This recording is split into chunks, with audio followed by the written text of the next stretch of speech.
Ma'am कैसी हैं आप? अल्लाह का शुक्र है, बिल्कुल ठीक हूँ। अभी पता चला कि आप माशाल्लाह कोरोना से सेहतमंद हुई है रिसेंटली, जी अल्हम्दुलिल्लाह। तो हमें बहुत खुशी हुई कि माशाल्लाह हम सबकी फेवरेट और प्यारी दुलारी लैला ज़ुबैरी दोबारा से हमारे साथ मौजूद हैं। और आज हमें आपने शर्फ बख्शा है। सबसे पहले तो बहुत शुक्रिया हमें टाइम देने का कि आपने हमें टाइम दिया और हम आए और आपसे मिले।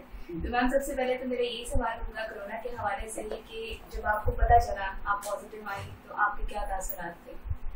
मैं बिल्कुल एक्सपेक्ट नहीं कर रही थी कि मुझे पॉजिटिव निकलेगा, क्योंकि मुझे कोई ख़ास सिम्टम्स नहीं थे, मगर क्योंकि मेरे हस्बैंड को ज़्यादा सिम्टम्स थे और उनको बुखार भी था, उनका गला ख़राब था और उनको लेथार्जी बहुत ज़्यादा थी, तो उनकी वजह से उनको टेस्ट मैंने कहा कि आप करा लें।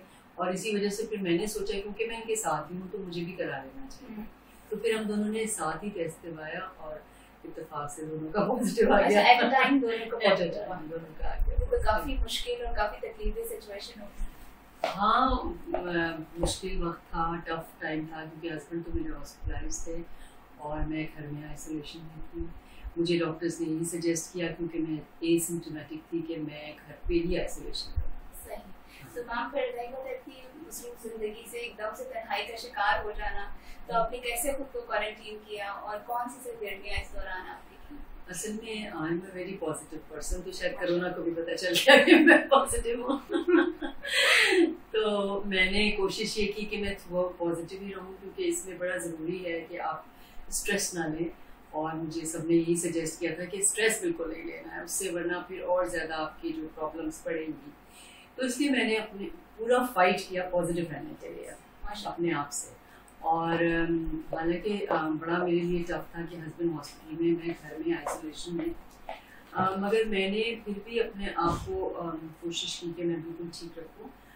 हाथ ज़रूर मैंने डिस्टेंस किया लोगों से, अपने आप को आइसोलेट किया, कोशिश ये करती थी कि किसी से ना मिलूँ और बस अपने घर में ही कमरे में ही होती थी ज़्यादा, या टेरेस पे वॉक कर लेती थी। मगर I am very thankful to technology कि उसकी वजह से मुझे अकेलेपन का एहसास बिल्कुल नहीं हुआ। मेरी जो पूरी फैमिली है, रोज़ाना सबसे वीडियो कॉल पे बात हो जाती थी, और जिनसे वीडियो पे नहीं होती थी उनसे फ़ोन पे बात हो जाती थी। दिन भर मेरे फ्रेंड्स के भी फ़ोन आते थे, तो पूरा दिन यही हाल था कि फ़ोन्स पे मैं होती थी। बल्कि मेरी बहन जो है दुबई में होती है, एज अ डॉक्टर, और वो कोविड पेशेंट्स ही देख रही थी वहाँ पे, तो वो मुझसे यही कहती थी कि आप ज़रूर बीच में ब्रीदिंग एक्सरसाइजेस करें और उल्टी लेटें, और ये सारी चीज़ें वो मुझे सजेस्ट करती रहती थी। और मैं कहती थी मुझे टाइम ही नहीं मिलता, मैं कब करूँ। इतनी मेरी बिजी लाइफ गुजरी। और फिर जो बीच में टाइम मिलता था उसमें टीवी देख लेती थी, जो सारे सीरियल्स वगैरह पहले मिस हो गए थे, इतनी मसरूफियत की वजह से नहीं देख पाई थी, तो वो भी देखने का मौका मिल गया, तो मैंने टीवी भी खूब देखा। और उसके अलावा अल्लाह ताला से बहुत ज़्यादा लौ लगाई, बहुत इबादत की, बहुत अल्लाह से दुआएं मांगी, और क्योंकि ज़ाहिर आखिर में आपकी ज़ात तो अल्लाह ही है जो कुछ आपका कर सकता है, तो बस उसी से मदद मांगी और उससे मदद की, अल्लाह का शुक्र है, तो और उससे ही सुकून मिला, उसी से ही सुकून मिला। बिल्कुल। तो मैम वैसे बताइए कि ये जो हमारी एक बिलीव है, इस्लाम, अल्लाह का तसव्वुर, नॉर्मली जैसे हम मॉडर्निटी की तरफ जा रहे हैं, हम इन चीज़ों को पीछे छोड़ते जा रहे हैं। हाँ। तो आप क्या समझती हैं कि वही बात है, जब भी आप तकलीफ में होते हैं सबसे पहले नाम आपकी जुबान पे अल्लाह आता है और उसके बाद माँ का नाम आता है, ये दोनों ऐसी शख्सियत हैं। तो आप क्या कहती हैं इस बारे में कि अल्लाह से लो लगा के हमें कितनी ताकत मिलती है चीज़ों से? मैं समझती हूँ कि जिन लोगों का फेथ स्ट्रॉन्ग होता है ना, वो लोग बड़े पीसफुल रहते हैं। फेथ बड़ा ज़रूरी है, और मेरा फेथ क्योंकि बहुत ज़्यादा स्ट्रॉन्ग है, माशाल्लाह माशाल्लाह, तो उससे मुझे बड़ी हेल्प मिलती है, और यही वजह है जो मैं पॉजिटिव रहती हूँ हर सिचुएशन में, मैं अपने आप को पॉजिटिव रखती हूँ। उसकी वजह ये है कि मैं अल्लाह पे मेरा बहुत फेथ है, और मुझे पता है कि वो ही सब ठीक करने वाला है। तो मुझे यकीन था कि ये वक्त भी गुजर जाएगा और अल्लाह ताला इंशाल्लाह मदद करेगा, और उसी से मदद मांगी। और आप यकीन करें कि एक दिन मैं परेशान थी, जब मेरे हस्बैंड की काफ़ी तबीयत ख़राब थी और मुझे पता चल रहा था कि हॉस्पिटल में हैं, और शायद मैं प्लाज्मा भी देना पड़े, जो कि अल्लाह का शुक्र है नहीं देना पड़ा, अल्हम्दुलिल्लाह। तो उस दिन मैंने इतनी ज़्यादा अल्लाह से दुआ की, और मैंने अल्लाह से इय्याका नअबुदु व इय्याका नस्तईन बार बार कहा। तो एक वक्त ऐसा आया कि मुझे ऐसा फील हुआ कि मुझे किसी ने कहा कि तुम्हारी बात सुन ली गई है, और अल्हम्दुलिल्लाह उसके बाद मुझे अपने अंदर ऐसा पीस महसूस हुआ कि मुझे लगा कि बस अब सब ठीक हो जाएगा। और बिल्कुल अल्लाह ने ऐसा किया कि उसके अगले दिन से अच्छी खबरें आनी शुरू हुई और वो ठीक होकर घर पे आ गए और मैं भी माशाल्लाह ठीक रही। तो आपको अभी कोरोना से लड़ने के लिए आप क्या समझती हैं कि सबसे ज्यादा इंस्पिरेशन अल्लाह के साथ और आपकी ये बिलीव थी? जी, एक तो सबसे इम्पोर्टेंट बात तो यही थी कि मेरा फेथ जो था उसने मुझे केप्ट मी गोइंग। उसके अलावा जो कुछ मैं अपनी बहन की बहुत शुक्रगुजार हूँ कि वो मुझे लम्हा बनामा गाइड करती रही कि मुझे करना क्या है, मुझे क्या मेडिकेशन लेनी है। उसने मुझे बताया कि आप एजोमैक्स लें, उसने मुझे बताया कि आप सर्वेक्सी लें और क्या कहते हैं, उसने कहा कि डिस्प्रिन लें, ब्लड थिनर, एस्प्रिन या डिस्प्रिन कुछ भी, ब्लड थिनर लेती रहें और वाइटामिन। उसके अलावा यखनी सजेस्ट किया कि यखनी बहुत ज़्यादा पी है, मैंने यखनी बहुत ज़्यादा पी। फिर जैसे कि मैंने बताया कि उसने मुझे ब्रीदिंग एक्सरसाइजेस बताई कि ब्रीदिंग एक्सरसाइजेस ज़रूर करें और ऑक्सीमीटर उसने का ज़रूर ख़रीद के रखें और सारे वक्त मुझे चेक करके बताएं कि अब ऑक्सीजन लेवल कितना है और अब पल्स रेट कितना है। तो वो कांस्टेंट मैं मॉनिटर करती रही और उनको बताती रही। और जब भी उसे लगता था कि ऑक्सीजन कम है, वो कहती थी कि अब आप उल्टा लेटें, ज़्यादा जितना ज़्यादा हो सके उल्टा लेटें। तो जब भी मुझे मौका मिलता था तो मैं उल्टा लेती थी। आपको सांस लेने में तकलीफ नहीं होती थी, उससे ऑक्सीजन मेरी बेहतर होती थी। उसके बाद जब मैं ऑक्सीजन लेती थी तो मुझे मेरी ऑक्सीजन बहुत बेहतर हो जाती थी। उसके बाद फिर उसने मुझे डिफरेंट तरह की ब्रीदिंग एक्सरसाइजेस बताई जो इस तरह से था कि सांस अंदर लें, फिर रोकें और फिर उसको बाहर निकालें। उसके अलावा उसने कहा कि जैसे बलून फुलाते हैं इस तरह की चीज़ करें, फिर पानी रखे और स्ट्रॉ से उसमें फूके मारें। तो वो सारी एक्सरसाइजेस जैसे हम बचपन में बबल्स बनाते थे बिल्कुल वही। तो ये सारी चीज़ों से ऑक्सीजन जो थी वो मेरी ठीक रही है अल्हम्दुलिल्लाह। तो ये सारी चीज़ों ने मुझे बहुत हेल्प किया। पानी उसने कहा बहुत पिए और ज़ाहिर नींद उसने कहा पूरी करें, अपनी नींद ज़रूर पूरी होनी चाहिए, 8 आवर्स मस्ट है। तो नींद पूरी की और डाइट का अच्छी लें, बिल्कुल ना सोचें कि वेट बढ़ जाएगा या कुछ, बाद में सब ठीक हो जाएगा। मगर इस वक्त इम्यूनिटी बनानी है और आप हेल्दी डाइट लें, फ्रूट्स लें, वेजिटेबल्स लें, प्रोटीन लें। तो उसका इस्तेमाल मैंने फिर बहुत ज़्यादा रखा।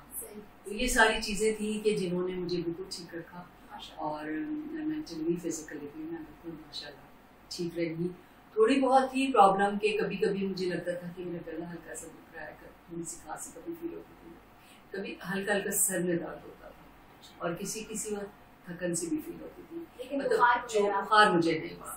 जितनी रेगुलर मैं जैसे वॉक करती थी वो मैं नहीं कर पा रही थी, उतनी वॉक थोड़ी थोड़ी करती थी, थक जाती थी। तो ये सब चीज़ें तो थी मगर कोई ख़ास इतने बड़े सिम्टम्स जिसे कहना चाहिए अल्लाह का शुक्र है अल्हम्दुलिल्लाह नहीं थे, क्योंकि बस अल्लाह ने मेरी मदद की। बहुत शुक्रिया, बहुत अच्छी बात है। क्योंकि बहुत बार इस तरह होता है, अब आपने देखा होगा कि हमारे मुल्क में भी इस वबा से एक मायूसी की लहर और हर बंदे को ऐसा लगता है कि खुदा ना खास्ता अगर कोई पॉजिटिव हो रहा है तो वो जिंदा नहीं बच सकता। तो ये सिचुएशन बड़ी और लोग इस तरह फिर आपके साथ ट्रीट कर रहे होते हैं जैसे कि आप अछूत हैं। अगर किसी को पता चल जाए कि आप पॉजिटिव हैं, मेरे साथ तो ऐसे भी हुआ कि एक आध लोगों ने मुझे फोन किया और मैंने उनको जब बताया मैं पॉजिटिव हूँ तो उन्होंने फौरन फोन बंद कर दिया। जैसे फोन में जर्म्स जा रहे हो। हार्ट ब्रेकिंग हो गई आपके लिए एक नेगेटिव वाइब्स। हाँ, मगर ये कि मैंने अल्लाह का शुक्र देखते कुछ भी नहीं लिया। मैं समझ सकती थी लोगों की फीलिंग्स। मेरे अपने सर्वेंट्स जो थे शुरू में बहुत परेशान थे, बिल्कुल वो करीब नहीं आते थे और मुझे इसकी वजह से भी काफ़ी प्रॉब्लम हो रही थी, क्योंकि उनकी वजह से तो मैं आइसोलेशन में थी, वरना तो मैं घर में बैठी थी। तो वो लोग घबरा रहे थे। फिर उनको मैंने समझाया कि इस तरह नहीं लगता, तुम जब आओ तो मुझसे 6 फीट का डिस्टेंस रखो और वो मास्क पहनो, ग्लव्स पहनो, कुछ भी नहीं होगा। तो भी तुम लोग जवान लोग हो, वैसे भी तुम लोगों को अल्लाह का शुक्र नहीं होगा, खुदा ना खास्ता हो भी गया तो कोई इतनी डरने की बात नहीं है, क्योंकि मुझे देख लो मैं बिल्कुल ठीक ठाक हूँ, तो ऐसा कुछ भी नहीं है, इतना खौफ करने की बात नहीं है। फिर जब समझाया बाद में जाके फिर वो आपको भी था कोरोना से पहले जब पॉजिटिव आया तो जैसे उससे पहले था, पहले डर लगता था कि कहीं हो ना जाए और वो डर सच हो गया। वो डर सच हो गया। जब खुद हुआ तो फिर अंदाजा हुआ कि इतने डरने की बात नहीं है। तो अल्लाह का शुक्र है। और मैं यहाँ पर एक बात जरूर और कहना चाहूंगी कि जो फेथ की बात हो रही थी उसी से लिंक्ड है कि अभी अगर जैसे लोग जो खुदा ना खास्ता जो अल्लाह में बिलीव नहीं करते, उनके लिए एक मैसेज देना चाहूंगी कि कोरोना का जो वायरस है वो भी तो आपको नजर नहीं आता और आपको यकीन है कि है कोरोना, कैसे यकीन पकड़ते थे? तो जब अल्लाह ताला की इतनी बड़ी जात है, इतनी चीजें हैं जिनसे कि पता चल रहा है आपको कि अल्लाह मौजूद है, तो उसका क्यों नहीं यकीन? ऐसी बात है, वो कहते हैं ना अल्लाह अपनी कुदरत से पहचाना जाता है, अपनी नेमतों से पहचाना जाता है। जैसे कोरोना अपने खौफ से पहचाना जा रहा है तो वैसे अल्लाह अपनी कुदरत से पहचाना जाता है। तो मैम थोड़ा सा ये बताइए कि अब कोरोना के हवाले से आपके जो फैंस हैं जो जानना चाह रहे हैं कि भाई हम क्या करें, तो आप उनको क्या मैसेज देंगी? हाँ, मैं जो कोरोना से बचे हुए हैं उनको यही मैसेज देना चाहूँगी कि पहले तो आप कोशिश करें कि आपको कोरोना ना हो, पूरी एहतियात करें, जितना हो सके घर में रहें। मुझे पता है कि ईद का वक्त है और ईद पे इंसान जो है वो दिल चाहता है कि आप निकलें, पहले शॉपिंग करने और फिर मिलने जुलने और फिर मस्जिदों में। तो बेहतर है कि आप एहतियात करें, जितना मुमकिन हो सके अपने घर में, क्योंकि मैंने भी ये गलती की थी कि मैं जब पिछली ईद गुजरी है तो उससे पहले एक दफ़ा बाजार चली गई थी और बैंक वगैरह भी जाती रहती, तो मैं पता नहीं कि कहाँ से हम लोग लेकर आए हैं ये वायरस, मगर अगर हम घर में रहते तो शायद हमें ना होता। तो इसलिए सबसे इम्पॉर्टेंट बात ये है कि घर में रहें, और अगर निकलना भी पड़े तो सबसे ज़रूरी है कि मास्क लगाएं और डिस्टेंस रखें, सोशल डिस्टेंसिंग बहुत ज़रूरी है। उसके अलावा हाथ धोते रहें, जितना ज़्यादा मुमकिन हो हाथ धोते रहें, और अगर बाहर हो तो सैनिटाइज़र यूज़ करते हैं, जब भी किसी चीज़ को हाथ लगाएं उसके बाद सैनिटाइज़र यूज़ कर लें।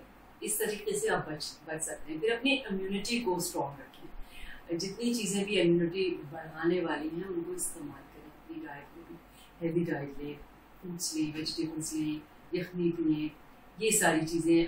अदरक मैं वो भी पीती थी, अदरक की चाय और उसमें दालचीनी और लौंग डाल के। अच्छा, घरेलू टोटका ने बड़ा हेल्प, घरेलू टोटके भी इस्तेमाल किए तो वो भी किया मैंने। और ये सब चीज़ें अगर करें तो इंशाल्लाह नहीं होगा। और अगर हो भी जाता है, और ज़रूरी नहीं है कि आप सीरियस, बहुत कम परसेंटेज है जो सीरियस होते हैं, और वो सीरियस होते हैं लोग जिनको पहले से कोई और प्रॉब्लम्स होती हैं। अगर आप एक नॉर्मल इंसान हैं और आपको कोई और प्रॉब्लम नहीं है, कोई और डिसीज नहीं है, तो कोरोना आपको कुछ भी नहीं करेगा। अगर आ भी गया खुदा ना खास्ता तो आप अपने आप को आइसोलेट कर लें और बस 15 दिन रेस्ट करें, खूब सारा रेस्ट करें और नींद पूरी करें, अच्छी डाइट लें और ब्रीदिंग एक्सरसाइजेज जो बताई हैं मैंने वो करें, और बस ये सारी चीज़ें करें, इंशाल्लाह कुछ भी नहीं होगा। इंशाल्लाह। तो हम थोड़ा सा बात करते हैं हेल्थ के बारे में, बिकॉज हेल्थ मैगजीन है, तो जब भी मैम हमारे जहन में, मेरे जहन में तो जो वेरी ऑनेस्ट, जब भी आपका ख्याल आता है तो एक हंसमुख पुलिस ही शख्सियत सदाबहार माशाल्लाह, तो मुझे बताइए कि जाहिर बात है किसी की भी लाइफ वो पेन फ्री नहीं होती, कुछ ना कुछ लगा होता है, तो आप माशाल्लाह ये अपनी पॉजिटिविटी, अपनी मुस्कुराहट को कैसे बरकरार रखती हैं सब में? सबसे पहले तो मैं यही कहूँगी कि मैं अल्लाह का शुक्र अदा करना चाहती हूँ कि अल्लाह ताला ने मुझे ऐसा बनाया है कि मुझसे लोग ये पूछते कैसे आप हर वक्त हंसती रहती हैं, तो वो मुझे अल्लाह ताला ने ऐसा बना के भेजा भी नहीं, मेरी मैन्युफैक्चरिंग ऐसी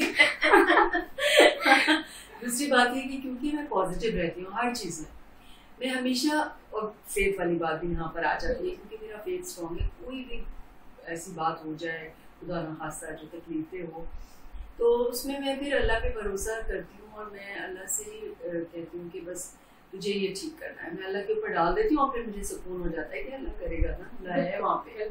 तो आप जितना स्ट्रॉन्ग अपना फेथ रखें उतने आप पीसफुल रहेंगे। तो अल्लाह का शुक्र है, अल्लाह ताला ने मुझे इस तरह का सुकून बहुत अदा किया है, और मेरे घर वाले भी हैरान होते हैं, मेरे हस्बैंड भी बाज़ दफ़ा घर में कोई ऐसी बात हो जाती है कि जिसकी वजह से वो परेशान हो जाते हैं, कहते हैं तुम कैसे फिर रिलैक्स करती हो तो इसकी यही वजह है। और फिर ये कि अपनी हेल्थ का ख्याल थोड़ा बहुत करती हूँ, एक्सरसाइज ज़रूरी है, अपनी लाइफ का हिस्सा बना लें एक्सरसाइज को, तो इंसान बहुत सारी चीज़ों से बच जाता है। इसके अलावा आप हेल्दी डाइट लें, डाइट का अपना ज़रूर ख्याल रखें, लेट नाइट खाना और लेट नाइट जागना, ये सारी चीज़ें जो है वो आपके हेल्थ को ख़राब करती हैं। तो अपने लाइफ स्टाइल को जो है वो आप हेल्दी बनाएं, अगर अपना लाइफ स्टाइल आपका हेल्दी होगा तो आपकी हेल्थ बहुत इम्प्रूव होगी। सही। मैम थोड़ा सा ये बताइए कि जैसे आप माशाल्लाह अदाकार भी रही, फिर माँ भी, एक बहुत अच्छी माँ, एक घरेलू खातून, तो आपने अपने घर को एक हेल्दी यूनिट बनाने के लिए क्या किया?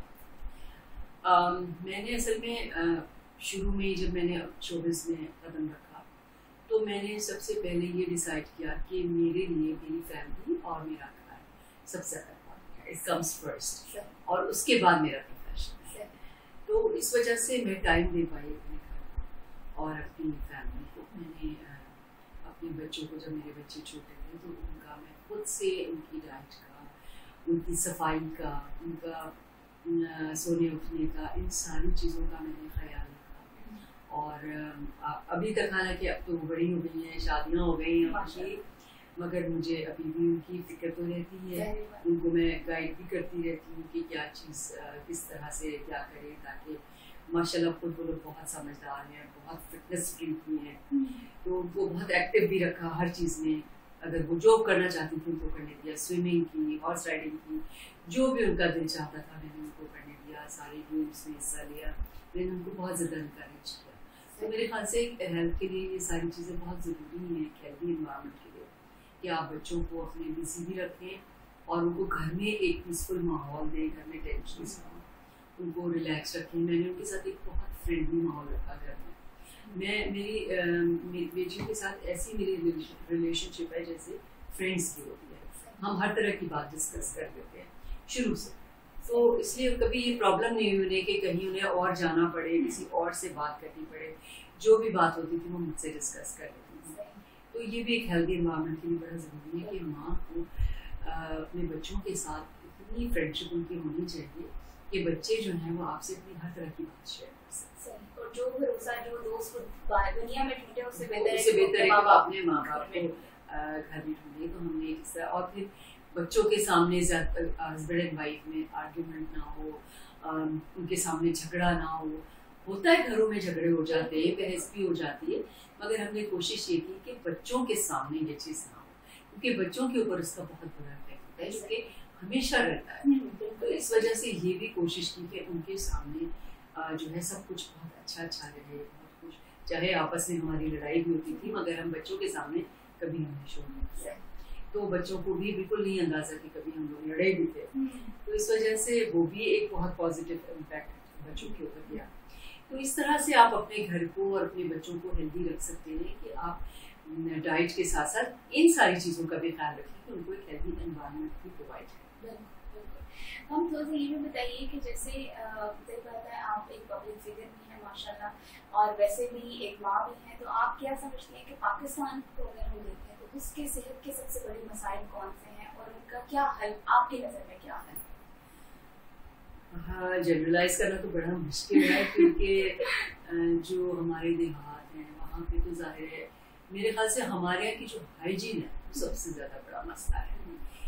क्योंकि आप देखें जो आपके खाने वाने भी जहाँ बनते हैं, जहाँ मिलते हैं, वहाँ भी हाइजीन का बिल्कुल ख्याल नहीं रखा जाता। मैं समझती हूँ कि एक तो हमारे मजहब में है कि सफाई निस्फ़ ईमान, मगर हम पता नहीं क्यों सफाई नहीं रख सकते। आप जो लोग घर अपना साफ भी रखते हैं ना, तो वो क्या करते हैं कि सफाई करके कूड़ा बाहर फेंकते हैं, उससे आपका बाकी इन्वायरमेंट भी खराब हो रहा है। कचरा बाहर फेंक रहे हैं, गाड़ी से मुझे बड़ी तकलीफ होती है जब मैं देखूँ कि गाड़ी से बाहर किसी भी चीज़ उठा के फेंके, आप इन्वायरमेंट खराब करें, गंदा करें। तो इन्वायरमेंट को साफ रखना जो है वो बड़ा इम्पोर्टेंट है एक जनरल हेल्थ के लिए। और मुझे नहीं पता कि ये किस तरह से हम लोगों को सिखाएंगे, मगर बड़ी ज़रूरत है कि हमारी जो आवाम है उसको ये अवेयरनेस दी जाए। ये गवर्नमेंट अकेले ये काम नहीं कर सकते, ये हम सबका फ़र्ज़ है, हर शहरी का फ़र्ज़ है कि वो अपने अपने तौर पर अपनी और अपने आसपास की हाइजीन का ख्याल रखें। अगर हमारे यहाँ की हाइजीन अच्छी हो जाएगी, अगर सफाई का ख्याल होगा, अगर जो हमारे रेस्टोरेंट्स हैं उनमें जो सफाई से खाना बनेगा, जो हम बाजार से चीज़ें खरीद रहे हैं वो सफाई से होंगी, तो मेरे ख्याल से 50% बीमारियाँ तो वैसे ही कम हो जाए। तो मैम इस तरह से भी है कि जैसे ख़वातीन हैं वो मर्दों के मुकाबले में सेहत के हवाले से ज़रा कमज़ोर हैं। तो उनकी बायोलॉजिकल रीजंस हैं, दूसरा हमारी अपनी भी कुछ कोताहियाँ होती हैं, खाना पूरा नहीं खाना क्योंकि हम बहुत फिटनेस कॉन्शियस होते हैं, या बचपन में जैसे ये बेटे और बेटी में फ़र्क रखा जाता है हमारे कल्चर में। तो इस हवाले से आपकी क्या राय है? बिल्कुल ऐसा ही है, क्योंकि मैंने देखा है अक्सर घरों में यही होता है कि बेटे के लिए अच्छी वाली बोटी बेटे के लिए रख दी और बेटी जो है वो बेचारी शोर पे से खा ले। तो ये कॉन्सेप्ट खत्म होना चाहिए, क्योंकि अब बेटियां और बेटे सब बराबर हैं। मेरी माशाल्लाह दोनों बेटियां हैं और मुझे कभी बेटे की कमी महसूस नहीं हुई माशाल्लाह से। उसकी वजह ये है कि माशाल्लाह दोनों ने बहुत अच्छा पढ़ा, और मैं समझती हूँ कि बेटियां जितना माँ बाप का ख्याल कर सकती हैं बेटे नहीं कर सकते। बेटे अपनी फैमिली में बिजी हो जाते हैं, इसलिए शुरू से इस चीज़ को बिल्कुल भी ये नहीं करना चाहिए कि आप उनमें दोनों बच्चों में डिफरेंस करें कि बेटा है तो उसके लिए ज़्यादा करें, उसको बाहर आप पढ़ने भेज रहे हो, बेटी को आप नहीं भेज रहे, या उसको अच्छी एजुकेशन दे रहे हैं, बेटियों को नहीं दे रहे। तो मैं नहीं समझती कि ऐसा होना चाहिए। हमें बहुत ज़रूरी है कि बेटी और बेटे में फ़र्क नहीं करना चाहिए। और दूसरी बात ये कि जहाँ तक आपने डाइट का कहा, तो अगर हेल्दी डाइट रखें तो उससे आपकी हेल्थ भी अच्छी रहेगी और आप स्मार्ट भी रहेंगे। तो ये चीज़ ज़रूरी है। खाना छोड़ने से अगर आप उस वक्त टेम्परेरीली दुबले तो हो जाएंगे, मगर उसके जो आफ्टर इफेक्ट्स होंगे वो बहुत बुरे होंगे। तो इस वजह से अपनी डाइट का ज़रूर ख्याल करना चाहिए, और एक्सरसाइज और डाइट दोनों चीज़ें साथ साथ बहुत ज़रूरी है। सही मैम, नॉर्मली जैसे यहाँ पे तो ये समझा जाता है ना कि खवातीन है, अगर हम घर का काम कर रहे हैं तो वो उसको एक्सरसाइज समझ लेती है, वो अपने लिए टाइम ही नहीं निकालती, हम उसी को एक्सरसाइज समझ लेते हैं। नहीं, मैं बिल्कुल खवातीन को ये कहना चाहती हूँ कि अपने लिए ज़रूर टाइम निकालें। ये टाइम इज़ वेरी इंपॉर्टेंट, अपने लिए ज़रूर होना चाहिए टाइम। आप अपनी डाइट का भी ख्याल रखें, अपनी एक्सरसाइज ज़रूर करें। जो घर में काम होता है ना, इससे कोई ख़ास एक्सरसाइज नहीं होती। ज़रूर चाहे आप अपने घर में ही वॉक कर लें। आजकल मैं नहीं जा पाती तो मैं या ट्रेडमिल कर लेती हूँ या मैं अपने टेरेस के ऊपर वॉक कर लेती हूँ, और टाइम देख के हाफ एन आवर मुझे करनी है तो ब्रिस्क वॉक कर लूँ। हालांकि छोटा सा टेरेस है, मगर आप उस पर भी कर लें तो हो जाती है। तो जब भी आपको बीच में आधा घंटा तो आप निकाल ही सकते हैं ना, आधा घंटा निकाल के थोड़ी सी वॉक कर लें। वॉक नहीं होती, थोड़ी सी बैठे बैठे एक्सरसाइज कर लें। इतनी सारी एक्सरसाइजेज हैं आजकल, तो अपने नेट पे इतनी सारी चीज़ें होती हैं, उसको देख के फॉलो कर लें। योगा कर लें, योगा से सुकून भी बड़ा मिलता है। मैंने योगा भी बहुत अरसे किया, तो वो भी बड़ी अच्छी एक्सरसाइज है। तो कुछ भी एक्सरसाइज आप कर लें, आधा घंटा निकाल के अपने लिए। क्या आधा घंटा नहीं निकाल सकते पूरे दिन? जरूर निकालना चाहिए, आपका हक है। बिल्कुल मैम, आपकी सदाबहार खूबसूरती का राज क्या है? ऐसा कोई राज नहीं है, बस ये है कि थोड़ा बहुत ख्याल करती हूँ। आपको सुन के हैरत होगी कि मैं बिल्कुल ना महंगी क्रीमें यूज़ करती हूँ, ना मैं फेशियल्स करवाती हूँ। मैं बिल्कुल इन चीज़ों में बिलीव नहीं करती। अच्छा, तो फिर मैम कैसे? बस ये है कि मैं इसको ऐसे रखती हूँ कि बिल्कुल अपनी बात कर रहे थे कि आपकी खूबसूरती का खराब है। तो ये है कि मैं अपनी स्किन की क्लेंजिंग बहुत अच्छी करती हूँ फेस की, क्योंकि हमारे मेकअप्स बहुत होते हैं ना, जब शूट्स में जाते हैं तो मेकअप जरूरी होता है। तो इसका चाहे मैं रात को 3 बजे भी आऊँ, मगर मैं अपनी क्लेंजिंग बहुत अच्छी करती हूँ और इसको मॉइस्ट रखती हूँ अपनी स्किन को। रात को कोई भी कोल्ड क्रीम यूज़ कर ली, अच्छी तरह से मुँह धो के कोल्ड क्रीम लगा ली, पानी बहुत ज़्यादा पीती हूँ, और फ्रूट और वेजिटेबल का इस्तेमाल बहुत ज़्यादा करती हूँ। ये चीज़ें जो है मैं समझती हूँ बड़ी इम्पोर्टेंट है। और हाँ, एक चीज़ ज़रूर है कि जब मैं बाहर निकलती हूँ तो मैं सन बॉक्स यूज़ करती हूँ, ताकि जो सन रेज है उससे अफेक्ट ना हो। बस यही सारी चीज़ें, बाकी जो है वो नेचुरल माशाल्लाह माशाल्लाह। थोड़ा सा और एक बात ये कि पॉजिटिव रहती हूँ, खुश रहती हूँ। हाँ, असल चीज यही है कि अंदर की जो खुशी और सेटिस्फेक्शन है वो आपके चेहरे पे आती है खूबसूरती के तौर पे। सही।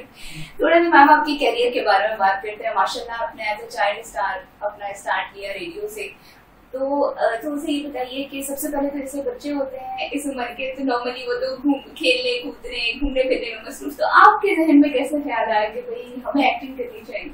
असल में मेरे वालिद साहब का ताल्लुक रेडियो से है। सही था तो जी, तो वो उनका क्योंकि ताल्लुक रेडियो से था, उनको देख के मुझे और मेरी बहन दोनों हम उनके साथ अक्सर जाते थे। रेडियो में कुछ भी होता था प्रोग्राम, तो हमें देख के बड़ा शौक हुआ कि हम भी काम करें रेडियो में। तो पापा ने कहा कि तुम लोग जाके ऑडिशन दे दो, अगर अप्रूव हो जाते हो तो मुझे कोई एतराज़ नहीं है। हमने जाके ऑडिशन दिया, दोनों अप्रूव हो गए, तो फिर हमने बच्चों के प्रोग्राम्स और इसमें काम शुरू कर दिया।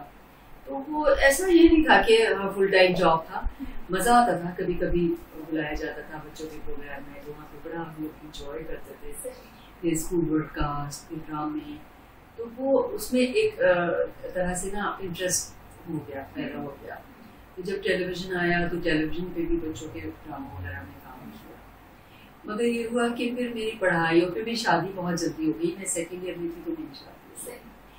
तो फिर उसके बाद ज़ाहिर है सिलसिला ये मुनक़ता हो गया। फिर हम लोग कोयटा पोस्टेड थे, हस्बैंड मेरे आर्मी में थे, तो हम लोग की कोयटा पोस्टेड हुई थी। तो वहाँ पे जो है कोयटा में एक मुझे डायरेक्टर थे, वो मिले और उन्होंने फिर मुझे कहा कि मेरा एक प्ले कर लो। तो मैं बड़ा परेशान हूँ और ढूंढ रहा हूँ, कोई मुझे फीमेल आर्टिस्ट नहीं मिल रहा कोयटा में। तो मैंने उस वक्त मेरी बच्चियाँ भी हो गई थी, तो मैंने कहा कि मेरे तो बच्चे छोटे हैं, मैं टीच भी कर रही हूँ और मेरा घर भी है, मेरे लिए बड़ा मुश्किल हो जाएगा। तो उन्होंने फिर मेरे हस्बैंड से बात की, उन्होंने कहा कि देखो एक ड्रामा करने को लगा। तो उन्होंने कहा ठीक है कर लो, क्या फर्क पड़ता है। तो मैंने कहा अच्छा चलिए, वो एक ड्रामा मैंने कर लिया। उस वक्त क्योंकि एक ही चैनल था पीटीवी और देखा बहुत ज्यादा था, तो वो सबने ही देखा और जब नेक्स्ट डे मैं निकली तो सब मुझे पहचानते थे। अच्छी फीलिंग होगी ना, फिर रातों रात बहुत अच्छी फीलिंग बन गए। मैं स्कूल गई हूँ सुबह जब टीच करती थी, तो वहाँ पे बिल्कुल कोई पढ़ाई नहीं हुई, सब लोग आ गए, सब बात कर रहे ड्रामे की और सब बड़ा एक्साइटमेंट, बड़े लोगों के फोन आए तो बड़ी इंकरेजमेंट हुई उससे। उसके बाद जब मुझे दूसरे ड्रामे की ऑफर आई तो वो दूसरे वहाँ के जनरल मैनेजर थे, उन्होंने मुझे फोन किया कि मेरा भी एक ड्रामा कर लो। तो मैंने कहा मैंने तो एक ड्रामे का वादा किया था। तो उन्होंने कहा कि वो तो तुमने उनसे काजिन से किया था ना, मेरा भी कर दो एक ड्रामा। तो मैंने कहा अच्छा चलो ठीक है कर लेती हूँ। फिर मैंने कर लिया। फिर काजिन मैंने कहा अब तो तुम्हारी कसम टूट गई, तुमने एक कहा था 2 कर लिया, अब तो तुम करो और करो। बस फिर वो सिलसिला ऐसा शुरू हुआ, फिर मजा आने लगा जाहिर है, और फिर मैं एंजॉय करने लगी उस चीज को। तो बच्चे उस टाइम आपके छोटे थे? मेरे बच्चे छोटे थे, मगर मैं बहुत कम काम करती थी। और जब मैं खास तौर से जब बच्चों के एग्जाम्स वगैरह हो रहे होते थे तो मैं बिल्कुल उन दिनों में कोई प्रोजेक्ट नहीं लेती थी। मैं कहती नहीं, उन महीनों में मैं बिल्कुल काम नहीं करूंगी क्योंकि मेरे बच्चों को मेरी जरूरत है। तो इसलिए मैं कम ही काम किया। उन दिनों में ट्रैवल भी नहीं करती थी, बस जो उसी स्टेशन पे काम हो रहा था वही करती थी। ट्रैवल वगैरह मैंने जब मेरी बेटियों की शादी हो गई उसके बाद से। अच्छा माशाल्लाह। तो मैम कभी आपको ऐसा फील नहीं हुआ कि मैंने वो प्रोजेक्ट छोड़ा तो कोई दिल में बंदे के होता है हसरत सी कि यार ये इस वजह से छूट गया? बस पता नहीं अल्लाह ताला ने मुझे कुछ ऐसा बनाया है कि मुझे ना कोई रिग्रेट्स होती हैं किसी डिसीजन पे अपने, ना मुझे किसी से हसद होता है, ना मुझे किसी के लिए कोई बुरी फीलिंग होती है। मेरी कभी किसी से लड़ाई नहीं हुई। तो अल्लाह का शुक्र है क्योंकि एक पॉजिटिव इंसान हूँ, तो मैं उस चीज़ को भी पॉजिटिव लेती हूँ कि शायद इसमें ही अल्लाह की बेहतरी है। अगर मैंने मना किया है, और होता है बाद में अक्सर ही होता है कि मैं किसी प्ले को मना कर देती हूँ, फिर बाद में मुझे पता चलता है कि तो कैरेक्टर बहुत बुरा है, अच्छा हुआ मैंने नहीं किया। तो ये कि मुझे अल्लाह ताला दिखा भी देता है कि तुम्हारा डिसीजन सही था। तो कैरेक्टर से बात करते हैं कि आपने इतने सारे प्लेस किए माशाल्लाह, इतने ड्रामे किए, तो उसमें आपका सबसे पसंदीदा किरदार और उसकी क्या वजह थी? और कोई किरदार ऐसा जो आप समझते हैं कि यार मुझे मजा नहीं आया ये करके, बहुत नापसंदीदा, और क्यों? अच्छा, एक मेरा जो पसंदीदा पहले बता देती हूँ। मुझे एक ड्रामा था मेरा, कोयटा से था, खाकजा उसका नाम था। खाकजा का मतलब होता है कूड़े का ढेर। अच्छा। तो उसमें मेरा कैरेक्टर था एक जिप्सी लड़की का, जो नोमैड होती है ना, कूड़े में से चीजें चुनती है लड़कियां, वो किताब। तो वो मुझे इसलिए पसंद आया कि बहुत डिफरेंट कैरेक्टर था, मेरी जात से बहुत हटके था। तो उसमें परफॉर्मेंस का बहुत ज्यादा मार्जिन था और वो स्टोरी लाइन बड़ी खूबसूरत थी। तो इसलिए वो मुझे किताब बहुत पसंद है आज तक। हालांकि वो एक सिंगल पे था 50 मिनट्स का, मगर वो मैंने बहुत इंजॉय किया और मुझे आज तक याद है वो। और जब भी मुझे कोई पूछता है मेरा फेवरेट कैरेक्टर, मैं वो भी बताती हूँ क्योंकि मुझे वाकई वो बहुत अच्छा लगा। और जो एक कैरेक्टर तो बुरा नहीं था जो मैंने किया, मगर वो करके मुझे पछतावा जरूर हुआ था। जब मेरा बीच में मैंने कुछ अर्से काम नहीं किया, जब मैंने दोबारा शुरू किया तो यहाँ इस्लामाबाद का ही प्ले था रावण जुगनी। उसमें हालांकि मेरा लीड कैरेक्टर था, जुगनी का कैरेक्टर था, वो मैंने कैरेक्टर किया था, मगर उसको बहुत ज़्यादा मिसहैंडलिंग किया गया था इस लिहाज से कि उसमें उन्होंने मेरा मेकअप कर दिया था बिल्कुल ब्लैक, काला मुझे कर दिया था। ज़रूरी नहीं है कि जुगनी दिखानी है तो आप उसको इतना काला दिखा, काला दिखा दिया था। उसके अलावा जो उसमें उन्होंने ड्रेसेस बनाए थे, बहुत ही बुरे ड्रेसेस थे, वो पहने। फिर वो हुआ था सितंबर का महीना था और इन्होंने बाहर पूरा एक शहर लगाया था, ये बाराकोट की तरफ में। तो वो गर्मी बेहद होती है सितंबर में, तो उसमें ये था कि वो पसीना इतना आता था, वो बार बार जो कालक थी वो उतर जाती थी, काला मेकअप, और वो बार बार उसको करना पड़ता था। बहुत एक तो मतलब तकलीफदेह सिचुएशन थी। फिर उसमें जो मेरे साथ हीरो बने थे, जो रावल का कैरेक्टर कर रहे थे, वो बहुत बिजी थे उन दिनों, वो कुछ और प्रोजेक्ट भी कर रहे थे। तो वो क्या करते थे कि वो अपना करके किरदार और फिर वो चले जाते थे। उसके बाद जो मेरे डायलॉग जब होते थे तो मैं डायरेक्टर के हाथ को देके रोमांटिक डायलॉग्स बोल रही होती तो एक्टर की एक क्रिएटिविटी और उनका जो एक होता है ना कि भाई एक्टर है वाकई के नहीं, तो वो बंदा नहीं है सिर्फ हाथ और आपने रिएक्ट करनी है। तो वो मगर मजा अंदर से उसको मजा उसमें नहीं आया मजा। तो हालांकि वो बहुत अच्छा ड्रामा था और डायरेक्टर भी बहुत अच्छे थे, तो इस दुनिया में नहीं है। मगर ये था कि वो मुझे उसके करने में बहुत अजियत हुई थी, क्योंकि एक तो वो मेरा कमबैक था और फिर उसमें उसको मेरा बिल्कुल शक्ल उन्होंने बिगाड़ दी। तो इस वजह से मुझे थोड़ा सा उसमें परेशानी हुई थी करने। सही। तो मैम कभी होता है आपकी जिंदगी में जब उतार चढ़ाव, क्योंकि जिंदगी नाम ही इसी का है, कभी नशेबो फराज आते रहते हैं, तो जब कभी आपको ऐसा लगा कि भाई अब मेरे अंदर हिम्मत नहीं है सब चीजों को मैनेज करने की, तो कोई ऐसी शख्सियत जो आपकी इंस्पिरेशन बनी, खासकर कोई खातून जो आपकी इंस्पिरेशन बनी, जिनको आप कहती हैं कि ये मेरा रोल मॉडल थी और मैं इनको लेके दोबारा पॉजिटिव हुई और चल पड़ी? खवातीन की बात मैं बाद में करती हूँ। सबसे ज्यादा मैं जो सब नाम लेना चाहूँगी मैं, अगर उनकी सपोर्ट मुझे ना होती तो मैं आज शायद यहाँ ना होती जाऊँगी। उन्होंने मुझे बहुत ज्यादा सपोर्ट किया हर जगह, हर कदम पे। और मैं समझती हूँ कि अगर हस्बैंड्स की सपोर्ट हो, हस्बैंड या वालिद की सपोर्ट अगर लड़की या खातून को हो, तो मैं नहीं समझती कि वो जिंदगी में कोई भी सक्सेस हासिल नहीं कर सकती। एक जैसे कहते हैं ना कि एक कामयाब औरत मर्द के पीछे औरत का हाथ होता है, तो इसी तरह मैं कहती हूँ कि कामयाब औरत के पीछे भी एक मर्द का हाथ होता है, और जो कि ज्यादा इम्पोर्टेंट है हमारी सोसाइटी में। क्योंकि जब तक आपको सपोर्ट नहीं होती अपने फैमिली के मर्द की, जब तक आप आगे नहीं बढ़ सकते, आप कुछ नहीं कर सकते। तो मैं उनको इसमें फुल क्रेडिट देना चाहूँगी कि उन्होंने मुझे बहुत ज़्यादा सपोर्ट किया। उन्होंने ही मेरे अंदर ताकत नहीं थी कि मैं उनसे झगड़ के कोई भी काम कर सकूँ। तो इसलिए मैं अभी तक ये है कि जब भी मुझे कोई ऑफर आती है काम की, पहले मैं उनसे डिस्कस करती हूँ। अगर वो कहते हैं कि हाँ कर लो, तो फिर मैं करती हूँ। अब कभी मना नहीं करते। अच्छे जीवन साथी की यही खूबसूरती है कि वो बाकी आपको कंप्लीट करे और आपके ख्वाबों को जिए। तमाम मर्दों से भी अपनी सोसाइटी के लिए कहना चाहूंगी कि जो आपके घर की खवातीन हैं उनको आप जरूर स्पेस दें, उनको जरूर मौका दें, जो भी उनमें टैलेंट है उसको करने की उनको हिम्मत दें, और वो जरूर कामयाब होगी अपनी फील्ड में अगर आपकी सपोर्ट रहेगी। बिल्कुल। और जहाँ तक खवातीन का ताल्लुक है तो उसमें मेरी अपनी फैमिली है, जो मेरी अम्मी है वो मेरे लिए एक रोल मॉडल है माशाल्लाह से। उनमें इतनी पेशेंस है, शायद मेरी जो बहुत सारी नेचर है वो अम्मी की तरह है, उनकी पॉजिटिविटी उनकी, और उन्होंने जिस तरह से टफ लाइफ गुजारी है, उन्होंने बहुत टफ लाइफ गुजारी है, तो उन्होंने उसके बदले हम लोगों को एक बहुत अच्छी लाइफ दी है। और शायद यही वजह है कि जो हमारे अंदर इतनी पॉजिटिविटी है मुझमें भी, और मेरी जो बहन है बेला, वो भी डॉक्टर है दुबई में, तो उसमें भी हम दोनों बहनों में बहुत पॉजिटिविटी है। और उसकी वजह शायद ये है कि हमारी माँ ने हमको इतना एक पॉजिटिव एनवायरनमेंट दिया, और उन्होंने इतना जिंदगी में सुकून मुहैया किया कि शायद यही वजह है कि हम आज इस तरह की। माशाल्लाह।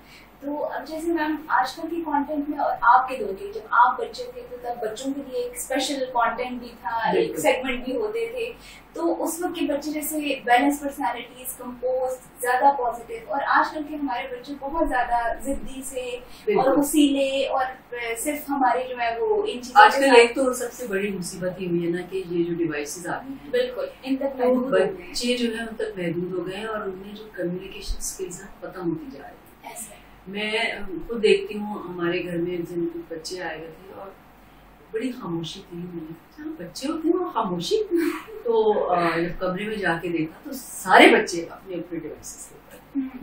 तो मैंने कहा तुम लोग सब इकट्ठे हुए हो तो तुम लोग खेल क्यों नहीं रहे? उनका ये खेल नहीं है, हमारे गेम ही है इसमें जो हम आपस में खेल रहे हैं, अपने डिवाइसेस। तो मुझे बड़ा दुख हुआ कि हम कितने मजे से खेला करते थे। मुझे याद है कि हमें था कि मगरिब के वक्त घर आना है, तो इसलिए मगरिब से पहले तो हम घर आते ही नहीं थे, बाहर ही खेलते रहते थे। सारे मोहल्ले के बच्चे इकट्ठे हैं, हल्ला गुल्ला है, खेल रहे हैं, दोस्तियां हैं, सब एक दूसरे की घर भी जा रहे हैं, गुड़ियों से हमने खेला है, हम अपने घर में शोज करते थे अपने। और शादियां जो गुड़ियों की हैं बाकायदा पूरी उनके जहेज बनी सब तैयार करके खाने पकवा के सब कुछ किया है। तो उसका एक अपना चार्म था, अपना मजा था। ये आजकल के बच्चे उन चीजों को इमेजिन ही नहीं कर सकते वो किस तरह की खुशी थी। और उस जमाने के बच्चों की छोटी छोटी खुशियां थी। हमें ईद पे हमारे नए कपड़े बनते थे तो हम उससे खुश हो जाते थे। हमें 10 रुपए ईदी मिलती थी तो हमें वो बहुत बड़ी बात लगती थी, उसके लिए हम लुक फॉरवर्ड करते थे। आजकल के बच्चों के लिए किसी चीज की कोई वैल्यू नहीं। उन्हें गिफ्ट में चाहिए मोबाइल फोन, आईपैड, ये चीजें उन्हें चाहिए। छोटी चीजें दो तो वो खुशी नहीं होते, कपड़ों से उन्हें कोई खुशी नहीं होती, कपड़े जो भी दे दो उन्हें परवाह नहीं, खिलौनों से उन्हें कोई खुशी, खिलौनों से कोई खुशी नहीं है। खिलौना लेते हैं तोड़ के फेंक देते हैं, महंगी महंगी चीजें चाहिए। तो ये दुनिया, ये माशरा बहुत मटेरियलिस्टिक हो गया है। और मुझे दुख होता है देख के कि ये लोग जो हैं आजकल की जनरेशन, ये उन खुशियों को एंजॉय नहीं कर पाते जिनको हमने एंजॉय किया। उनके लिए वो खुशियाँ हैसियत नहीं रखती। मगर मैं समझती हूँ कि अगर यही हालात रहे तो मेरे ख्याल से ये लोग जो है एक दूसरे से बात करना छोड़ देंगे, सब अपने अपने एक कैप्सूल में बंद हो जाएंगे और ना कोई किसी से मिलेगा, ना कोई किसी से बात करेगा, ना सोशलाइज करेगा। बहुत ये जो है अलार्मिंग सिचुएशन है। और क्योंकि इंसान सोशल एनिमल है, जब तक वो सोशल नहीं होगा तो उसकी तो वो खुराक ही पूरी नहीं होगी। और वो अब जैसे आजकल की माओ के लिए, क्योंकि आप एक रोल मॉडल है, बहुत सारी जिस औरत या मर्द की बात की जाए वो जब तसव्वुर करता है आपको तो माशाल्लाह very composed, very generous woman. तो उस हवाले से बताइए कि आप बच्चों की परवरिश के हवाले से या बच्चों की सेहत के हवाले से एज ए पेरेंट क्या करना चाहिए? जैसे कि मैंने पहले कहा, सबसे पहले तो आपको अपने बच्चों के साथ बहुत फ्रेंडली होना चाहिए, उनके साथ सख्ती से बिल्कुल पेश ना आए, क्योंकि सख्ती से बच्चे जो है ना वो ढीठ हो जाते हैं। मार पिटाई और डांट टपट इससे नहीं, बल्कि बड़े आराम से उनसे बात करें, बड़े प्यार से बात करें। मैंने कभी अपने बच्चों की सख्ती नहीं की, कभी उनको चीखा नहीं, डांटा नहीं, और ना कभी मारा, ना कभी हाथ उठाया। बल्कि मेरे बच्चे तो जानते नहीं कि डांटना क्या होता है, क्योंकि एक दफा मैंने कह दिया कि वो मेड आई नहीं, अब वो आएगी कल, तो मैं उसको खूब डांटूंगी। तो मेरी बेटे कहेंगी प्लीज आप जब डांटे हमें भी बुला लीजिएगा, हम देखेंगे आप कैसे डांटते हैं। तो ना हमारी माँ ने हमें डांटा कभी। तो इस वजह से मेरे बच्चे माशाल्लाह इतने बैलेंस बच्चे हैं, मतलब बड़ी है मीठी, मगर माशाल्लाह बैलेंस पर्सनालिटीज हैं उनकी, अपने घर में खुश है, अपने इन लॉज के साथ अच्छी तरह है। तो मैं समझती हूँ कि माँ बाप का जो घर होता है बच्चों के लिए तरबियत का होता है। जब वो बच्चे छोटे होते हैं जो भी आप उनको तरबियत देते हैं वही उनके जहनों में नकूश पड़ जाते हैं और वो सारी जिंदगी वो उसी के ऊपर चलते हैं। तो इसलिए शुरू से ही आप अपने बच्चों को एक तो घर का माहौल बहुत अच्छा दें। जैसा मैंने कहा कि माँ बाप को उनके सामने झगड़ना लड़ना नहीं चाहिए, कोई भी आपकी आर्गुमेंट का प्रतिरोध कर ले, बच्चों के सामने बिल्कुल ना करें, क्योंकि बच्चों के ऊपर उसका बहुत बुरा इफेक्ट होता है। दूसरी बात ये कि आप बच्चों को एक फ्रेंडली माहौल दें और चेक जरूर रखें बच्चों पे कि वो किन लोगों से मिल रहे हैं, कौन लोग हैं जिनके साथ उनका मिलना जुलना है।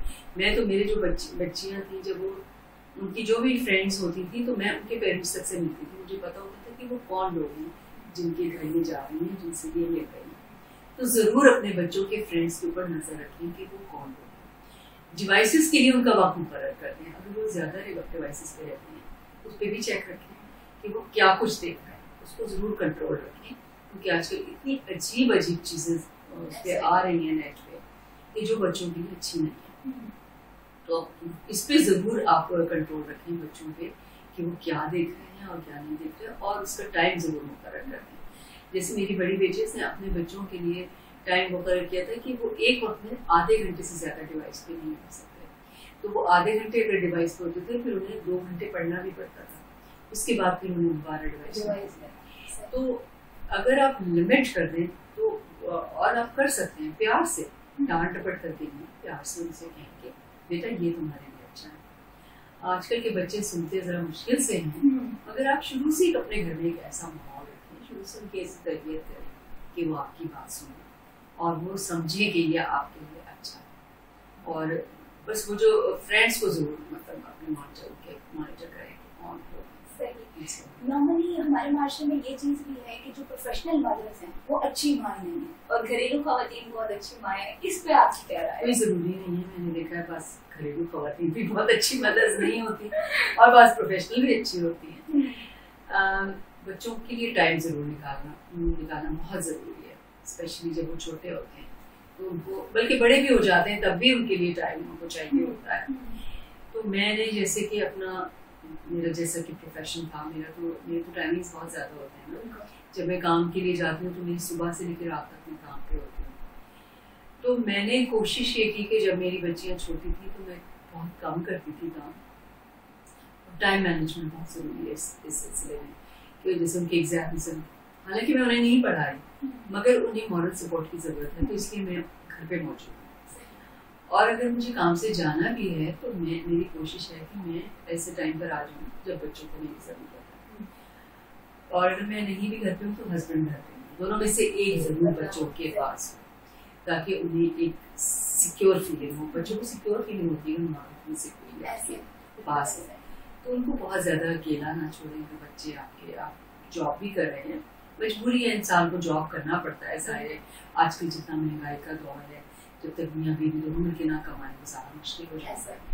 तो जॉब करना भी ज़रूरी है मगर अपने बच्चों के लिए टाइम ज़रूर निकालें। अक्सर होता है कि माएँ तकी हारी आती हैं, फिर वो बच्चे उनके पास जब आते हैं क्या है मैं तकी हुई हूँ अभी सब, तो मेरी जान छोड़ दो, ऐसा होता है। ऐसा नहीं करना चाहिए। मुझे पता है कि बहुत मुश्किल होता है, सारा दिन आप काम करके आते हैं तो मुश्किल होता है कि आप बच्चों के लिए भी टाइम निकालें, मगर वो भी बड़ा ज़रूरी है। उनको आपकी ज़रूरत है। जब तक बच्चे आपके छोटे हैं आप कोशिश करें कि जितना टाइम हो सके, जितना ज़्यादा से ज़्यादा आप उनके लिए टाइम निकाल सकें, ताकि जब आप बूढ़े हो जाएं फिर आपको टाइम की ज़रूरत हो तो आपके बच्चे भी आपको टाइम दें। अगर आप आज उनको टाइम नहीं देंगे तो कल को जब आपको ज़रूरत होगी तो आपके बच्चे आपको टाइम देंगे। ऐसा ही है। नॉर्मली हमारे यहाँ पे खवातीन का ये तासुर है कि भाई जब कोई भी अच्छा बुरा वक्त आता है तो उनको यही लगता है कि भाई अब तो हम नहीं कर सकते, हम थक गए हैं या हमारे अब जिंदगी में कुछ अच्छा हो ही नहीं सकता। तो माशाल्लाह आप इतनी कामयाब खातून है और ऊंचाई निचाई हर उतार चढ़ाव के साथ, तो आप उन खवातीन के क्या मैसेज देंगे कि भाई जब आप टूटे तो आप अपने आप को दोबारा कैसे खड़ा करें?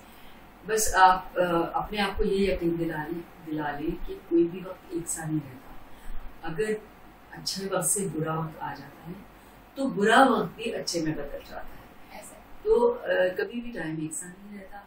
अगर आप पे बुरा वक्त आया है तो आप अल्लाह पे भरोसा करें और यकीन रखें कि ये वक्त भी गुजर जाएगा, और वो वक्त गुजर जाता है। मेरे पूरी ज़िंदगी में ऐसे वक्त आए हैं कि जब लगता था कि वाकई this is the end of the world, मगर मैंने अपने आप को टूटने नहीं दिया, मैंने अपने आप को मजबूत रखा, मैंने अपने आप को यही यकीन दिलाया कि ये वक्त भी गुजर जाएगा, और वही गुजर गया। तो बुरा वक्त गुजर जाता है, इसलिए हमेशा एक साथ थोड़ा आहिस्ता गुजरता है लेकिन बुरा वक्त आहिस्ता गुजरता है। आपको फील होता है। मैं ये सोची थी कि अभी जब हम आइसोलेशन में थे तो वो जो 20 दिन मैंने गुजारे आइसोलेशन में वो इतने स्लो गुजरे हैं, हालांकि मैंने अपना बहुत बिजी रखा कि उसके बाद के जो 20 दिन है उनका पता ही नहीं चला कहाँ गए। जब इंसान के ऊपर मुश्किल वक्त आता है वो टाइम बहुत स्लो गुजरता है, मगर फिर भी अपनी हिम्मत को टूटने नहीं देना चाहिए। इंसान को पॉजिटिव रहना चाहिए और हिम्मत अपनी कायम रखनी चाहिए, स्ट्रॉन्ग रहना चाहिए, और बस अल्लाह पे भरोसा करना चाहिए। कि आप अल्लाह पे भरोसा रखेंगे, अपना फेथ स्ट्रॉन्ग रखेंगे तो इंशाल्लाह सब कुछ ठीक हो जाएगा। तो मैम माशाल्लाह आपकी 2 बेटियां हैं और आपने इतना जो है वो पाकिस्तान इंडस्ट्री को टाइम भी दिया, बहुत अच्छे ड्रामे भी दिए, तो उन्होंने क्यों नहीं इसको ज्वाइन किया और आजकल वो कहाँ पर भी सर्विसेज दे रही है, किन फील्ड्स में? मेरी छोटी बेटी तो स्कूल के साथ है, स्कूल सिस्टम में HR मैनेजर है, और उसके अलावा उनका टर्किश ज्वेलरी का बिजनेस भी है, वो भी करवाना। और जो बड़ी बेटी है वो दुबई में है और वो एक सेलुलर कंपनी के साथ काम कर रही है। वो शुरू से करी है, पाकिस्तान में भी करी थी, और फिर उनकी कंपनी जो है वो वैसे दुबई में नहीं है लोकेटेड, मगर वो ऑनलाइन करती है, और उनकी जो कंपनी है वो US में है, तो फिर कभी कभी जाना पड़ता है। तो वो भी फुल टाइम जॉब है, और माशाल्लाह दोनों सक्सेसफुल हैं। और तो दोनों के बड़े अच्छे करियर्स हैं, इस वजह से उन्होंने कभी सोचा नहीं इस फील्ड में आने का। बचपन में दोनों ने किया था। किरण बड़ी जगह उसको कोई इंटरेस्ट भी नहीं है, तो उसको अच्छा नहीं लगता था जब से कोई लोग पहचानते थे। ड्रामा था कोशिश, उसमें वो थी, तो उसका नाम उसमें रानी था। तो जब हम बाहर कहीं निकलते थे तो बच्चे आवाज देते रानी रानी, तो कहती थी मुझे क्यों कह रहे हैं ये, मुझे नहीं अच्छा लगा। बहुत चिढ़ती थी वो, तो उसे तो शुरू से शौक नहीं था। मगर छोटी वाली बेटी जो तानिया, वो बहुत टैलेंटेड भी है और उसने काफी काम भी किया ड्रामा में बचपन में। उसको पीटीवी अवार्ड भी मिला जब वो 5 साल की थी। तो उसने शुरू में किया था, मगर फिर ज़ाहिर पढ़ाइयाँ शुरू हो गई, फिर शादियाँ, फिर बच्चे, तो उसमें फिर सब बिजी हो गए, फिर अपने अपने कैरियर। तो और ये लोग फिर कहते हैं कि हमें इतनी पेशेंस नहीं है, आप में बहुत पेशेंस है, पूरा टाइम हम नहीं कर सकते, पूरा दिन। बाज़ दफ़ा होता है कि आप पूरा दिन बैठे हैं, आपका काम ही नहीं हो रहा, वेट कर रहे हैं अब कब सीन होगा आपका। तो ये लोग कहते हैं हमें इतनी पेशेंस नहीं। तो आप ये समझती हैं कि एक कामयाब माँ जो है वो एक कामयाब, जैसे ये बात भी की जाती है कि आप हमें कामयाब माँ दे तो हम एक कामयाब नस्ल बना सकते हैं, तो आप ये समझती हैं कामयाब जो माँ है, जैसे माशाल्लाह आप हैं, तो उनका क्या पॉजिटिव इम्पैक्ट होता है अपनी औलाद पे? क्या औलाद ज्यादा बैलेंस होती है एज कम्पेयर टू कि जो माँ घरेलू है या उस तरह से कोई सोसाइटी में रोल नहीं प्ले कर रहे? मैं समझती हूँ कि जो घर में बच्चे देखते हैं वो सीखते हैं, अपनी माँ से सीखते हैं। अगर आपको लगे कि आपकी मदर जो है वो आपको, मेरी मदर जो थी वो भी टीचिंग लाइन में थी। अच्छा। उन्होंने टीचिंग की, सारी उम्र टीचिंग की उन्होंने, तो उनको देख के मेरा भी दिल चाहता था कि मैं टीचिंग लाइन में जाऊँ, और मैं गई भी, मैंने की काफ़ी अच्छे टीचिंग भी की। तो उससे वाकई पॉजिटिव इम्पैक्ट पड़ता है कि आपकी माँ कर रही है काम तो आप तो नहीं कर सकते। और आजकल के दौर में तो ज़्यादातर बच्चियाँ जो हैं वो करती हैं काम, और वो ज़्यादा पढ़ रही हैं, और नेचुरली जब इतना पढ़ती हैं तो अपनी पढ़ाई ज़ाया नहीं करना चाहती, और वो ज़रूर काम करती हैं। और जो फिर आजकल का जिस तरह का दौर है, महंगाई है, तो उसमें ज़रूरी है कि दोनों मिलकर काम करें। तो मेरे ख्याल से इसका एक पॉजिटिव इम्पैक्ट होता है फिर मदर्स की। फिर वो आपको सपोर्ट भी कर सकती हैं, मदद आपको बता भी सकती हैं कि जब आप बाहर जाएंगे तो क्या किस तरह आपको डील करना है, तो वो आपको सही तरह से गाइड भी कर सकती हैं, क्योंकि उन्होंने खुद वो बाहर की दुनिया देखी है। जो घरेलू औरत होती है वो शायद इतना ना गाइड कर सके बच्चों को, मगर घर में रह के भी बहुत सी औरतें काम इस तरह के करती हैं। जैसे मैं समझती हूँ कि कुछ औरतें ऐसी थी जो घर से नहीं निकलती, घर में बैठ के भी वो अर्निंग कर सकती हैं। बहुत सारे ऐसे काम जो घर में कर रही होती हैं, तो वो भी एक अच्छी बात है और करना चाहिए। मैं समझती हूँ कि सब खवातीन को काम जरूर करना चाहिए, इट्स वेरी इम्पोर्टेंट। और जरूरी नहीं है कि आपको जरूरी नहीं कि आप घर से बाहर निकलें, अगर आप बाहर नहीं निकल सकते आप घर में बैठ के 100 काम कर सकते हैं। मेरी एक जानने वाली है, तो बेचारी कोई प्रॉब्लम नहीं है, मैंने उनको यही मशवरा दिया कितने काम है जो आप घर में बैठ के कर सकते हैं।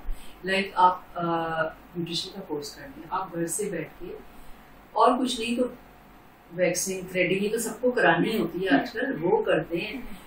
आप खाना पका के केटर कर सकती हैं। कितने लोग ऐसे जो वर्किंग वुमेन हैं, उनको चाहिए होता है जिनको पका पकाया खाना मिलता है, आप खाना केटर कर सकती हैं, आप सिलाई कर सकती हैं, आप कढ़ाई कर सकती हैं, आप बच्चों को ट्यूशन पढ़ा सकती हैं अगर आप पढ़ी लिखी हैं तो बहुत सारे ऐसे काम हैं जो आप घर में बैठ के कर सकते हैं।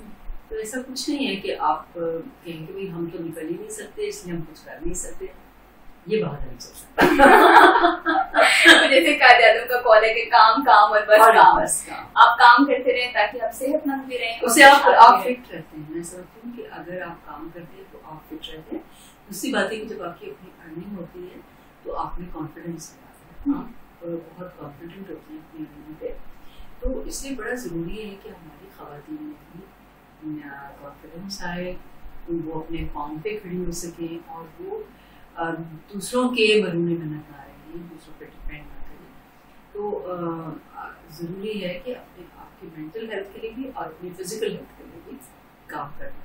वैसे तो मैम इतना मजा आ रहा है आपसे बातें करने का कि दिल करता है कि बस करते जाए लेकिन वही है कि आपका भी बहुत कीमती वक्त है, कम टाइम है, तो बस एंड में जाते जाते आपसे ये जानेंगे कि आपके जो मद्दाह हैं, आपके फैंस हैं, उनके लिए आप क्या पैगाम देना चाहेंगे, खासकर हमारी खवातीन के लिए कि उनको क्या करना चाहिए कि वो जिंदगी में आपकी तरह माशाल्लाह सदाबहार भी रहें, खुशहाल भी रहें और कामयाब भी रहें।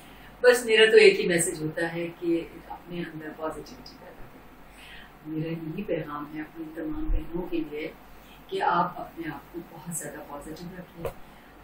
अगर कोई मुश्किल वक्त है तो वो भी गुजर जाएगा, मगर पॉजिटिव रहना बहुत ज़रूरी है। जितना जितना ज़्यादा आप पॉजिटिव रहेंगे, आपके इर्द गिर्द की चीज़ें उतनी पॉजिटिव होती जाएंगी। और अगर आपके साथ कोई बुरा भी करता है ना, मैं तो ऐसा ही करती हूँ, अगर कोई किसी ने बुरा भी किया तो मैं ज़रूर सोचती हूँ कि इसके पीछे ज़रूर उसका क्या वो था, कोई वजह होगी जो उसने इस तरह से किया मेरे साथ। या अगर कुछ बुरा हो रहा होता है तो मुझे लगता है कि इसमें भी कोई अल्लाह ताला की मसलहत होगी कि अगर ये चीज़ बुरी हो रही है तो इसमें हमारे लिए कोई बेहतरी होगी जो हमें अभी नहीं पता चल रही, जो हमें बाद में जाके पता चलेगा। और ऐसा ही होता है, मेरे साथ हुआ है ऐसा कि मुझे उस वक्त लगा कि ये क्यों हो रहा है मेरे साथ। फिर मैंने ये सोचा कि शायद ये अल्लाह ताला जो है मेरे लिए ही, मेरी बेहतरी के लिए कुछ कर रहा है, कि इसमें कुछ मसला है। और आगे चल के वही चीज़ें इतनी अच्छी हो गई, उसका रिजल्ट इतना अच्छा आया कि मैंने फिर अल्लाह का शुक्र अदा किया कि मैंने अल्लाह पे भरोसा किया था, तो अल्लाह ताला ने मेरे लिए सारी चीज़ें आसान। तो मान लीजिए आप बार-बार कह रही हैं कि कोई एक इस तरह का वक्त है जिस टाइम आपको लगा कि बस अब अंधेरा अंधेरा है, रात ही रात है, वो आप शेयर करना चाहेंगे लोगों की इंस्पिरेशन के लिए? ऐसी कोई खास बात नहीं है, बस छोटी मोटी चीजें फैमिली में जैसे घर में हो जाती हैं, कुछ ऐसा कुछ हुआ होगा, मतलब ऐसी कोई काबिल जिक्र बात नहीं है, छोटी मोटी बातें तो हो जाती हैं। तो जैसे मेरे फादर का एक्सीडेंट हो गया, तो उनके साथ ये हुआ था जब मैं छोटी भी थी। उनकी हम लोग क्वेटा में पोस्ट थे मेरे फादर, तो उनका एक्सीडेंट हो गया और उनकी टांग जो थी टूट गई और वो बिल्कुल बिस्तर पे आ गए। और बल्कि हुआ ये कि वहाँ पे कोई डॉक्टर थे, उन्होंने सही इलाज नहीं किया, उनकी गलत जुड़ गई और वो गलत जुड़ने की वजह से वो चल ही नहीं पाते थे और वो बैसाखियों के ऊपर चल रहे थे। उनको देख के मुझे इतनी तकलीफ होती थी और मैं जब उन्हें बैसाखियों की चक्कर थी तो मुझे रोना आता था देख के। और मैं अल्लाह से ये दुआ करती थी कि अल्लाह ताला ये सब कुछ ठीक कर दे। और उस वक्त भी मैं अल्लाह से दुआ करती थी, हालांकि उस वक्त मेरी उम्र 10-11 साल होती। और जब शुरू से पॉजिटिविटी अल्लाह का शुक्र है थी मेरे अंदर, अल्लाह की भरोसा। तो उसके बाद फिर हम लोग, मेरे दादा ने हमें कराची बुला लिया था, कराची आए और कराची आके उनका ऑपरेशन हुआ और अल्लाह का शुक्र है उसके बाद ठीक हो गए। तो वो हमारे लिए बहुत बहुत टफ था। उसके अलावा एक दफ़ा मेरी अम्मी बहुत ज़्यादा बीमार हो गई थी, बहुत सीरियस बीमार थी, तो फिर अल्लाह ताला ने उनको शिफा बख्शी और अल्लाह का शुक्र है कि बिल्कुल ठीक ठाक हो गई। तो इसलिए मेरा फेथ और स्ट्रॉन्गर होता चला गया कि मैंने जब भी अल्लाह से मांगा, अल्लाह ताला ने मेरी दुआ सुनी और सब कुछ ठीक हो गया। वो चीज़ें वक्ती तौर पर होती हैं, उस वक्त आपको बहुत मुश्किल लग रहा होता है, बहुत तकलीफ होती है, मगर फिर जब वो वक्त गुजर जाता है तो इंसान वक्त के साथ साथ भूल भी जाता है कि आपने इतनी तकलीफ है। जैसे अभी जो मेरा वक्त गुजरा है बहुत टफ था, जब मेरे हस्बैंड हॉस्पिटल में थे और हमें कुछ पता नहीं चला था क्योंकि वहाँ किसी को जाने की इजाज़त नहीं थी, कोरोना में था तो कोई जा भी नहीं सकता था। तो मुझे बहुत बहुत मेरे लिए मुश्किल टाइम था कि वो हॉस्पिटल में है, घर में हूँ, बच्चे भी दूर हैं, सब दूर हैं। तो मगर ये था कि क्योंकि अल्लाह पे भरोसा था तो मैंने अपने आप को बिल्कुल ठीक रखा और मैंने बस अल्लाह से दुआ की और मैंने यही सोचा कि ये वक्त इंशाल्लाह गुजर जाएगा और अल्लाह ताला ने वो वक्त साथ किया। अब माशाल्लाह आपके ये वक्त आया कि वो माशाल्लाह बिल्कुल ठीक ठाक हैं, डरते हैं और ठीक होकर आ गए बिल्कुल, अल्हम्दुलिल्लाह।